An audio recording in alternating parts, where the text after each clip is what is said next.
Hair, awesome.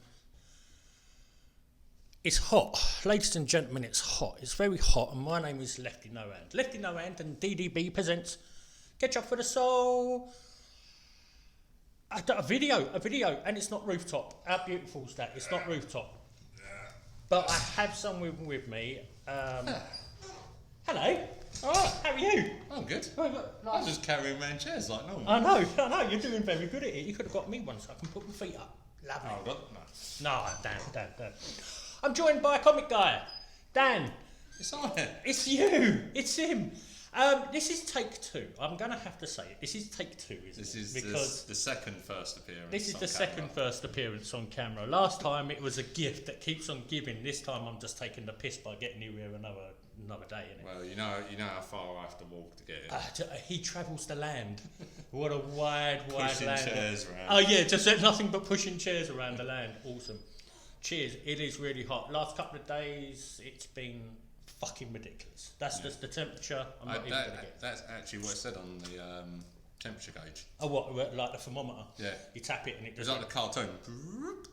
Fucking ridiculous. Fucking ridiculous. So I've got Dan here today because we are going to talk literally about your speciality. Yes. Comics, yes. Many comics of many things and many artists and everything. Oh, yes. I am, and I've said it before, complete newbie to this. I'm learning, I'm going into it, but I've got this gentleman here beside me to help, and you've been doing this now for how long? What year are we in? 15 years? What year are we in? Is that like you're judging it by the DeLorean time? I base it off Batman Begins because that's a film I watched and was like, that's it, I am going to go find out what the Long Halloween's all about. Oh really? So it started off with the Nolan series? And Yeah. Wow. Like I'd had interest, like Sam Raimi's Spider-Man had made me think. Yeah. But I was at home, I was watching the special features and he kept going, oh, Chris Nolan's like quite well spoken on like me. He's like, yeah, so I'd looked at the Long Halloween and books like that for Batman. And I thought, what about an origin? I was like, what the goddamn is a Long Halloween? And that took you straight into it, yeah. Straight into a comic shop in Chadweath, you know. I was like, you got the Long Halloween in year one? He's like, yeah. I was like, right, great. Job done. That'll do me. Would that be the good old fable Atomic Comics you're talking about? So we both grew up in the same area, ish, and we had one comic shop still there to this day. Somehow, don't ask me why. Same bloke as well. Yeah. He has not aged well. But it's Atomic Comics in Chadleaf, London, England, wherever you're going to watch this video. It was my mecca for comics when I started collecting. So I started collecting. I wouldn't say collecting. I suppose if you had more than one comic, it's a little collection. So I started collecting comics when I remember Atomic Comics opening. So I was probably about 15, 16 when that opened up. I started 45 years ago then. 45 years ago.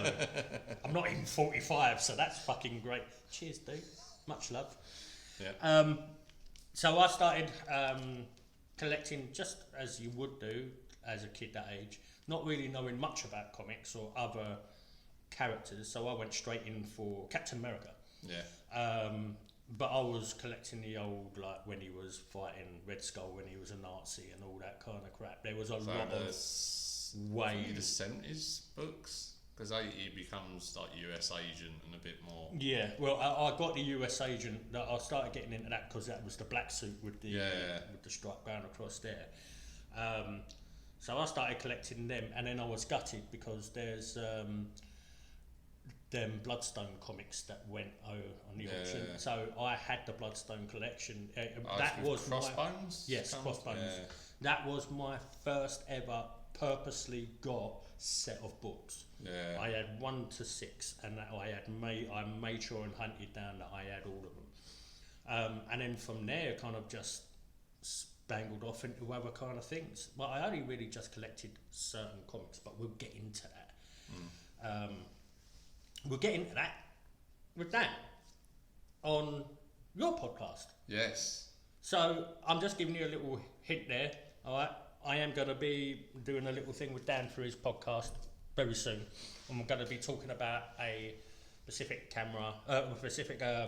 comic that I grew up in, but we'll get into that later. All right. So, let's go on to a journey of what the crap we've got today. There's a lot, because, like I say, this is take 2. And we're going to go through some of the stuff that Dan is hunting down for me. I'm giving him a kind of a list on a monthly. Yeah. And he's kindly going off and getting loads of stuff for me.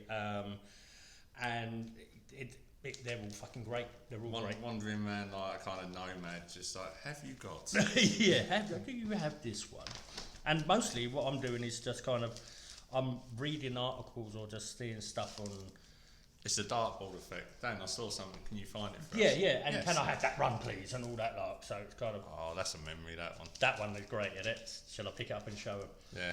So this was... We went to Comic Con 2 years ago. Yes. I think it was 2 years ago. It's even out there in the universe somewhere. I think it's on my podcast. Yeah. It was 2018, wasn't it? Yeah, it was 2018.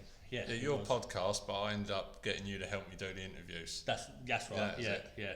So we ended up meeting quite a few people. We were lucky. There was quite a few artists there at the time. And one of them is Mr. Chris Claremont, AKA Mr. X-Men. Mr. X-Men, basically. And he was doing variant covers for Comic Con at the time. And this is one of them, which is X-Men Black Magneto. There is another variant of this that I've seen. I think there's like 3 or 4 different colours, but that one's like an exclusive one to him. Yeah, and he is out of 200. I don't know if that's just 200 for the day or if that was just 200 on a run. But yeah, got him to stamp it and sign it personally, so I'm not going to ever be able to sell this off to anyone unless they're called Lefty. But this one's going in. This one's staying with me. Yeah. And a really nice bloke to talk to as well. Loads of stories. He went on. He's if you want to hear an alternative pitch to how Endgame should have ended, he's just pretty good. Really fucking good. So that was really good that day. Got to see a lot of people and managed to pick that one up as well. And that was my first buy at a Comic Con for a comic. A variant comic for Comic Con. And that was my first one. So that one's going to be staying with me for a while. Yes. But we're going to talk about other ones. I'm going to give them to you because you're the one who got them for me. And we're just going to pick them up, show you, and we're going to have a chat about what they are, why they are, and just carry on from there, really. So, let's crack on. So, key to collecting for me, being a massive Daredevil fan, if you can get Daredevil under probably issues 1 to 50, do. Because it's Stan Lee up to issue 50, but you've got artists like Jack Kirby helps design him, you've got Wally Wood, John Romita Sr., just kind of like big classic comic book artists, and it's a lot of people say in the collecting circles they are the most undervalued comics at the minute. Right. And it's so good. It's like the more grittier version, because I always use Daredevil as a description. You think like most of the heroes are all married once, happily married. Daredevil's been married 3 times. He's blind. I've always thought being ginger, personally, as I am, was his like biggest thing. But no, he was like a blind lawyer from Hell's Kitchen. He's not a superhero because he's ginger. Let's put it out there. He's superhero because he's blind. Yeah. So ginger people, like me, afraid there's no superpowers for you. Unless you get splashed by a thing and become a really great lawyer. yeah, you could do that. So, but yeah, I always say like, just look at the cover. I mean, that is a classic for the time and the style artwork. It's classic 60s. It's like keeping when you collect, like even if you just like a character, if you get those earlier books at the right price, it's the one you'll always be able to trade it for more in the future. Yeah. So if there is that certain book you want, then that's perfect, because then you can be like, like you bought it for 15 quid, say, and you get 30 quid for trading it in a couple of years, then it's happy days, ain't it? Yeah, exactly. And the ball keeps on rolling, going round and round like that. So no, it's really good. And this is why Dan helps me with this, because I have no idea. And to have this knowledge is invaluable to anybody. So I'd highly recommend it any time if you want to hook up and know shit or just any information. As I always say, even if it's just you want an answer to something. Yeah. So at Nerdisms85. Yeah, at Nerdisms85. Just check him out, and we're going to keep on plugging that until you actually fucking hook on. We'll be counting the followers. Yeah, out of this. So next one, and this is just a hot book to get in a minute. So it's Amazing Spider-Man, I think 363. Hey, look at that! I still remember. Look at that. I can remember from looking at it 10 seconds ago. It's kind of like you got. So it's a Bagley cover, and it's very early. Was it Venom and Carnage in it, and it's also, I think it's the first cover where you get all three of them, or maybe like the second. But it's one of those like sleeper books. Like it's a really, everyone recognises the cover in comics. You know that cover. It's kind of weirdly iconic at the time. But it's a book with the Venom film coming out next year. It's just a sleeper one that's going up and up and up and up. And if you were a fan of 80s comics like yourself, that's the kind of art you remember. Yeah, exactly. It is. It's the way that everything's kind of just drawn out. It's all the way that it's all kind of stretched out and kind of really punchy in your face, kind of. I really do like that cover a lot. So you'd say anything like this, especially with the film coming out. Yeah. It's definitely worth any getting Venom, Carnage, like as long as like be sensible, like do a little bit of research. So know if you're getting a good price. And I do this as an example. It's something that took me ages to learn. So when you're buying a comic, especially if you're looking at photos, always go around the outside, because if you've got a fold or a ding, that's the difference. If you get it graded between, that could be 2 or 3 grades, and if you want to sell it, that's the difference between like hundreds of pounds. Wow. Or if you get a very top end book like a Fantastic Four one, a Daredevil one, that's thousands. Yeah. Like these books, that could be the difference of like 50, 60 quid. Yeah. But like that's the key. Always look around the outside, because that's where it gets most of the damage. It's dropped, it's put down, it's folded. And the spine as well, because we're obviously, wherever you do with a comic or a book, you kind of just go like that with the page and just go, and then you automatically crease it down the spine, and then that's another thing that you have to look out for. It's also the colours, like the colour's important. Like, because one that happens in shops with books like that, it's like, I'll display it near the front. Right in the sun. Yeah, and you get colour bleach, and that's not something you want. With a book like that, it is so vibrant. You need to kind of keep it pristine like Lee has. Yeah, and which I will do. I mean, all my stuff is being kept in the stuff that you send it to me in, like my packaging. All the plastic sheeting is on everything, so it's worth taking that couple of minutes out of your day just to make sure everything's done. Because, like Dan said, it can be a difference between 80 quid, 100 quid, 200 quid, dependent on where that comic goes and the run at the time. So it's like the 198 graded comic I got. Like I sent in and got back was a Batman TMNT 3, and it was a 1 in 50 cover, and I bought 2 or 3 because I was trying to find one with the perfect corner and all the corners, and I finally did it. But like the difference in value that makes, a 9.4 to a 9.8 is silly. Really, just from like even if it's in the 9 numbers. Yeah. Wow. So like the jump from 9.4 to 9.8 is ridiculous. Like. So if you were trying to get, what's a good one? Dr. Aphra is like a big Star Wars character in the comics. So if you've got a 9.4 CGC, like of the variant like I have, that's a £500 book. All right, okay. If you have a 9.8, that's over £1,000. Whoa. That's 2 marks. Fucking hell, that's nuts. But then I suppose, it is like anything, it's the pristine of it, it's like antiques. You get something that's got a crack in it, ain't going to be worth you want something in the best condition you can have it. Yeah, and being a collector as well, you're going to go off and make sure you get that, because you wouldn't be happy getting a lesser. Yeah, you'll get it to fill the gap. Well, you try to get the best one you can in your means for the best deal you possibly can. Yeah. So here's one where I still remember I got the excitement over a message. I could actually hear it. It was that palpable with you. Captain America 241, and I don't know if Lee knew at the time. It's a Frank Miller cover, which is quite. Yeah, which I did not. I didn't know it at all. Like, to my knowledge, he doesn't draw. He drew Punisher in his Daredevil run. It's very rare to see him actually draw Captain America. Right. Okay. It's not really the Frank Miller. He's known for the darker street level like Daredevil or the grittier Batman. So to get someone like the poster boy of America is really rare. Yeah.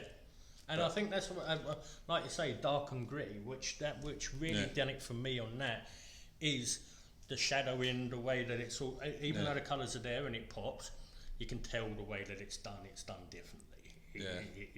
That's why that's a standalone cover for me. I love anything between these two because him is basically a dark, twisted version of him. Yeah, yeah. In his eyes, he's being him. It's something like, it's so great once you delve into it and it pops up in comics occasionally. Like, Punisher doesn't listen to anyone, but if Captain America told him to run into a wall, he idolises him that much, he would do it. So it's just one of those really kind of classic covers. Yeah. But it's like the curse of a white cover, and you see it on there.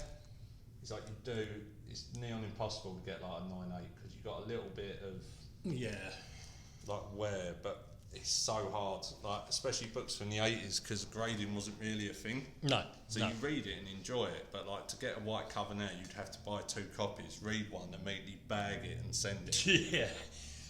Which is what you do. Yes. Sometimes more than 2 copies.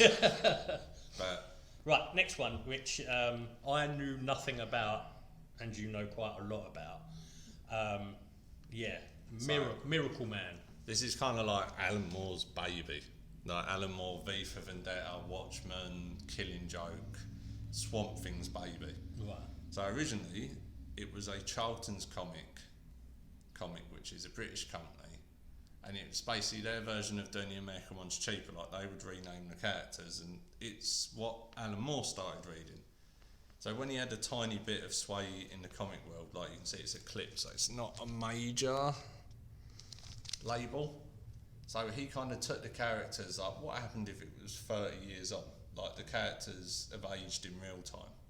And he kind of carried it on there, and it's so wonderfully odd, like, because he transforms into, I think they call him Marvel Man in it. Ah. And he transforms into him, but instead of like being in control, they're 2 different entities. You start to work that out, so he's not in control when he's him. Oh, okay. And it delves more into the effect of, like with the other ones, like if you've had to hold that power back for so long, what does it do to you, and what would the hero do when you're not there? When you're not there, yeah, exactly. Like one little teaser of it is his wife gets pregnant, but he knows it can't be him, so she has to have slept. Right, okay. With Marvel Man, but I also like it because I'm a Captain Britain fan. Yeah. Which also Alan Moore wrote a bit for Chris Claremont. And if you look really close, they actually pop up in it, and you're like a 1 panel and you'll miss it. No way. But in like the days of franchises and Darker and Watchmen doing well for HBO, like that's still only like a £10-20 book in that condition, which is insane. Yeah, which is nuts. Because it's got such a low print run. Yeah. It's the darker, grittier, more thought-provoking comic, and no one's buying it. It's insane. Yeah. I've got a graded copy and 2 loose copies in my collection. What's your graded one come out like? I think it's a 9.2, and it's a weird one because it's an English price variant, which is slightly rarer. Oh, okay. So it's to do with that's actually an English price variant as well, because not all of them have that so prominently on it. Okay, yeah.